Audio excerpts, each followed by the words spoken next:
I'm like, I'm sorry, if I see a black pilot, I'm going to be like, boy, I hope he's qualified. What's up, everyone? Coach D speaks with the MeidasTouch Network. So if you don't get anything else out of this video, what I want you to get out of it is that diversity does not mean less qualified. And this goes more so for the children of color out there, gay kids, trans kids, little girls out there. If you're ever at your place of employment or your school and anyone talks about how that school or that employer believes in diversity, equity, and inclusion, don't ever look at yourself and wonder if you were accepted to that school or employed by that job for any other reason than your exceptionalism, because diversity does not mean less qualified. And that's why I think this United story and the DEI story hits so hard, because we've all been in the back of a plane when the turbulence hits, or when you're flying through a storm and you're like, I'm so glad I saw the guy with the right stuff and the square jaw get into the cockpit before we took off. And I feel better now. No, I mean, like, you want to go thought crime? Like, I'm sorry, if I see a black pilot, I'm going to be like, boy, I hope he's qualified. Well, that's the you wouldn't have done that. You wouldn't have. You wouldn't have done that before. That's not an immediate. No, you wouldn't have done that before. That's not who I am. That's not what I believe. It is the reality the left has created. First of all, we already knew this. There's not a black person in this country that didn't already know that there were white people in this country who have the same opinions of the four white guys on that panel. I went to grade school in New Orleans, Louisiana in the 80s. And even back then, our black teachers, coaches, vice principals, and principals always told us that we had to work harder because there are people out there who will always think that you got something because you were black. So we've always known that we've had to outwork everyone just to get half the respect. I was in college in the 90s. During that time, I was on the track and field team. And myself and a lot of my black teammates would talk about this way back then. We would always talk about how we had to carry ourselves in public, in school, and in interviews just to get an inkling of the respect that we would get if we were white. After college, 20 years ago, when I got the job that I'm in right now as a professor and a coach, I went to one of my favorite teachers, my high school algebra teacher, who was white, and asked him for a letter of recommendation. While handing me that letter 20 years ago, he says to me, you know, Demetrius, I'm really proud of you. And even if you're getting this job because they needed to hire a few more black people, doesn't mean that you can't do great things. I was absolutely floored. Imagine how you feel when you were a good student, an exceptional athlete, had already been a successful coach and educator, and then be told by one of your favorite teachers that you're not getting the job because of your extraordinary credentials, but because you're black. Imagine the gut punch that I felt. And that was 20 years ago.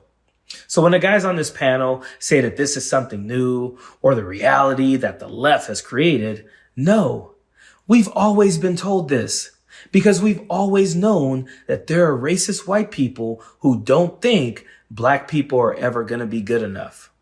And still to this day, 20 years later, the same friends and I who were in college together still talk about the same thing. And even though we are all exceptional fathers, successful business owners, doctors, professors, teachers, counselors, public speakers, and etc., we still work our butts off and know that there will still be racist people who don't think we're doing enough. I've personally been recognized as a successful educator and a coach by my peers and my administration, but I know that I have colleagues that still don't think I'm good enough. This is nothing new to us. What is crazy to us is that there are black people like Herschel Walker, Tim Scott, Candace Owens, and Terrence Williams who want to be a part of this club. And understand, these guys on this panel, they say these same things when black conservatives are around. Black conservatives have to stand around, listen to guys like this, make jokes, and say things like, hey, I hope you're qualified. And they just stand there and they take it. This is nothing but racism. If you watch this video and say that this is anything else but racism, you either don't know what racism is or you're being willfully ignorant. But then it gets worse, because to them, when they're ever talking about diversity or anyone being unqualified, they're talking about black people. So that is why Charlie Kirk makes this next racist statement as well. Yeah, this is so easy to me. I don't want LaQuisha James. They have who that like comes up pilot voice. and she's just like, "Hi, ladies and gentlemen, pray for me." And the truth is it's just this is a creation that the left wanted. If you don't think those guys aren't sitting around saying the N-word with the hard ER when the cameras are off, you just don't get it. And this is the club Black conservatives want to be a part of. And again, if you get nothing else from this video, please get this. Diversity does not mean less qualified. There are millions of other Black people at their job right now, doing more, going above and beyond, because they know that there are racist white people looking over their shoulders that have the same opinions of the guys on this panel. And last night, while I was doing research for this video, I started looking up stories about white pilots who showed up to work intoxicated or with a firearm, or who had gotten in trouble for sexual assault or showed up on drugs. And then I thought to myself, you know what? I don't want this video to become me being like these guys, because I know that those of us who are not racist understand that those people exist. However, they get a pass from racist white guys like the ones on this panel. You'll never hear them talk about someone not being qualified because they're white, or someone engaging in nefarious activities because they're white.